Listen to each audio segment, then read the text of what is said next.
عزیزان گرامی وقار، دنیا میں آنے والے انسان وہ خوش نصیب ہیں جنہوں نے اپنی زندگی کے لمحے کو کارآمد بنایا، کام کے لیے جیے اور کام کے بعد انتقال کیے، ورنہ عبث اور فضول جینے والوں کی ایک تعداد بہت زیادہ ہے، ان کی حیثیت کیڑے مکوڑوں سے زیادہ نہیں۔ انسان ایک عظیم مقصد کے لیے پیدا کیا گیا ہے، اور جب وہ اپنا مقصد بھول جائے تو پھر وہ کباڑ خانے میں رکھے جانے والے بھنگار کی مثل ہے۔ جو مشین کام کرنے کے قابل ہو وہ گھروں میں رکھی جاتی ہے، جو مشین اپنا کام بھول جائے تو پھر وہ ویسٹیج میں ڈالی جاتی ہے۔ اسی طرح سے انسان کو اللہ تعالیٰ نے اس روئے زمین پر اپنا خلیفہ بنا کر بھیجا ہے، نائب ہے۔ آدم علیہ السلام کے متعلق یہی تو کہا رب تعالیٰ نے کہ میں زمین میں اپنا خلیفہ بنا رہا ہوں۔ تو آدمی اللہ تبارک و تعالیٰ کی خلافت لے کر کے آیا تو اسے اسی خلافت پر ہونا چاہیے، اور روئے زمین پر ہمارے آنے کا سب سے بڑا مقصد یہ ہے کہ اللہ کی زمین پر اللہ کا دین غالب کر کے جائیں۔ اللہ کا دین ہی غالب ہونا ہے۔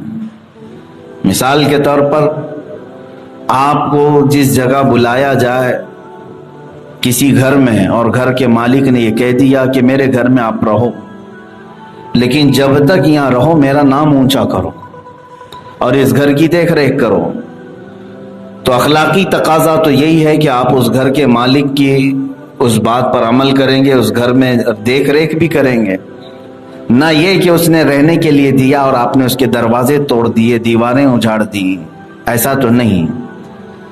میرے عزیزو، بلا تشبیہ و بلا تمثیل اس پوری کائنات کا مالک صرف اور صرف اللہ رب العزت ہے۔ اس کی سلطنت میں کوئی دوسرا شریک نہیں ہے، اور ہم مسلمان ہوتے ہی ہیں اس کلمے سے، لا الہ الا اللہ، اللہ کے سوا کوئی معبود نہیں، اس کے سوا کوئی عبادت کے لائق ہے ہی نہیں۔ وہ تنہا اس پوری کائنات کا مالک حقیقی ہے، اور اس مالک حقیقی نے اپنی اس کائنات میں جب ہمیں بھیجا ہے تو کس لیے بھیجا؟ اس لیے کہ تم اس کا نام بلند کرو اور اس کے دین کو اس زمین پر غالب کرو۔ اس کام پر انسان کو لگ جانا چاہیے، لیکن بعض تو بھول گئے، دوسرے خداؤں کو بنا لیا اور اس مالک حقیقی کے خلاف بغاوت کر بیٹھے۔ لیکن کچھ مسلمان ہوئے، اس خالق اور مالک کو مان تو لیا، لیکن اس کے دین کو غالب کرنے کی کبھی فکر نہیں کی۔ اس روئے زمین پر جیتے رہے، کھاتے رہے، پیتے رہے، ایک دن انتقال کا وقت آیا، چلے گئے۔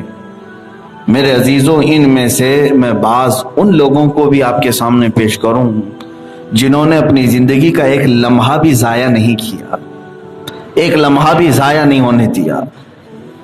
آج کی تاریخ یکم جمادی الاخر، ہمارے ہندوستان کے ایک بہت بڑے عظیم بزرگ جلالت العلم حافظ ملت حضرت علامہ عبدالعزیز محدث مراد آبادی رحمۃ اللہ تعالی علیہ، جن کو حافظ ملت کہا جاتا ہے، مبارک پور الجامعۃ الاشرفیہ کے بانی فاؤنڈر، ان کا آج یوم وصال ہے، اور ان کی زندگی کے چند گوشے ہی اگر آپ نے مطالعہ کر لیے تو آپ کے اندر تحریک پیدا ہو جائے گی، کام کرنے کا جذبہ پیدا ہو جائے گا۔ خاص طور پر علماء کے لیے اور دین کا شغف رکھنے والوں کے لیے میں تو ضرور کہوں گا کہ وہ حافظ ملت کی سوانح حیات کے چند گوشے ضرور پڑھ لیں۔ حیرت ہوگی آپ کو، انہوں نے ہندوستان میں اتنے شاگرد پیدا کیے، اتنے کہ جتنے بھی پورے ہندوستان میں آپ گھومیں گے، علماء جو آج موجود ہیں وہ بالواسطہ یا بلا واسطہ ان کے شاگرد ہی بنتے ہیں، یا تو ان کے شاگردوں کے شاگرد ہوں گے یا پھر کہیں سے۔ بہت میں میجورٹی کی بات کر رہا ہوں، پوروں کی نہیں۔ آج علماء کی ایک بہت بڑی جماعت حافظ ملت رحمۃ اللہ تعالی علیہ کی تیار کی ہوئی ہے۔ میرے عزیزوں، ایک مسجد بنانا الگ بات ہے، ایک عالم بنانا الگ بات ہے۔ ایک مسجد بنا دیا آپ نے، وہ وہیں قائم رہے گی، اس میں عبادت ہوتی رہے گی، لیکن کسی کو آپ نے عالم بنایا تو وہ 100 مسجدیں اور قائم کر سکتا ہے۔ تو حافظ ملت رحمت اللہ تعالی علیہ کا یہ بڑا کارنامہ کہ انہوں نے اپنی زندگی میں ایسے جلیل القدر علماء پیدا کیے، ایسے جلیل القدر کہ بعد میں آنے والوں نے یہ گنگناتے ہوئے آپ کی بارگاہ میں خراج عقیدت پیش کیا، جس نے پیدا کیے کتنے لال و گوہر، حافظ دین و ملت پہ لاکھوں سلام۔ لال و گوہر پیدا کیے۔ آپ کی زندگی شروع ہوئی مراد آباد کے بھوجپور علاقے سے، اور ابتدائی تعلیم آپ نے وہیں مراد آباد میں حاصل کی۔ اس کے بعد اجمیر معلیٰ پہنچے۔ حضور صدر الشریعہ رحمت اللہ تعالی علیہ جو بہار شریعت کے مصنف ہیں، وہ اس وقت جامعہ معینیہ اجمیر میں پڑھاتے تھے۔ حافظ ملت رحمت اللہ علیہ ان کی شاگردی میں آ گئے، تقریباً 9 سال ان کے پاس تعلیم حاصل کرتے رہے اجمیر پاک میں، وہاں سے سند فراغت حاصل کی۔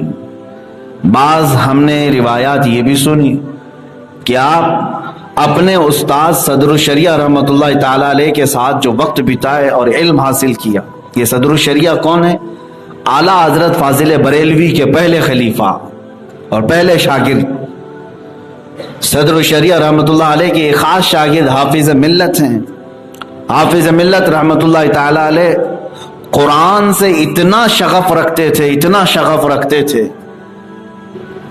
مبارک پور اعظم گڑھ کا ایک علاقہ ہے، یو پی کے ہیں، شاید ہو سکتا ہے کچھ لوگوں نے دیکھا ہوگا، نہیں تو سنا تو ضرور ہوگا۔ اعظم گڑھ کے اس مبارک پور کے علاقے میں آپ نے جو جامعہ اشرفیہ بنایا ہے، میں سمجھتا ہوں وہ ہندوستان کے تاج محل سے بھی بڑا ہے۔ تاج محل تو دیکھنے کی ایک جگہ بن گئی، لیکن یہ الجامعۃ الاشرفیہ صرف پکنک پوائنٹ نہیں ہے، بلکہ وہاں کی ہواؤں میں بھی علم ہے۔ علم اس قدر عام ہے، الحمدللہ اس فقیر کو بھی وہاں 2 سال پڑھنے کا شرف حاصل ہے۔ میں نے بھی اپنے حفظ کی فراغت اسی جامعہ اشرفیہ سے حاصل کی۔ مبارک پور جو قصبہ ہے، وہاں سے لے کر یہ الجامعۃ الاشرفیہ جو مدرسہ ہے، 1 کلومیٹر یا 1.5 کلومیٹر کا فاصلہ ہوگا۔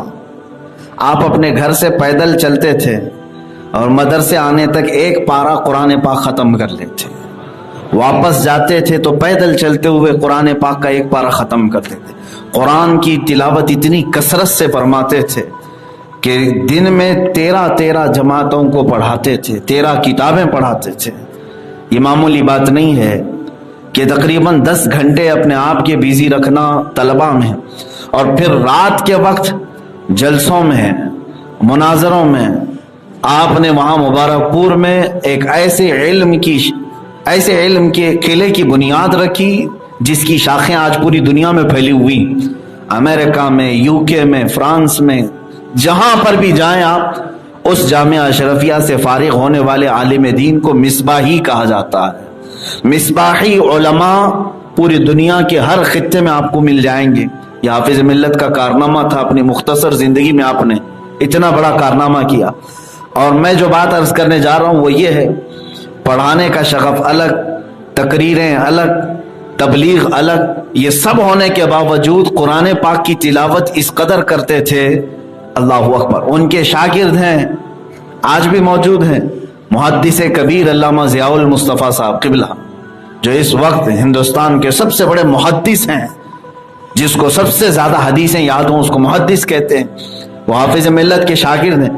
وہ خود فرماتے ہیں کہ میں نے اپنے استاد حافظ ملت سے یہ سنا کہ میرے والد نے اپنی زندگی میں 1 لاکھ ختم قرآن کیے تھے، اور میں چاہتا ہوں کہ اپنے والد کے برابر ختم قرآن کر لوں۔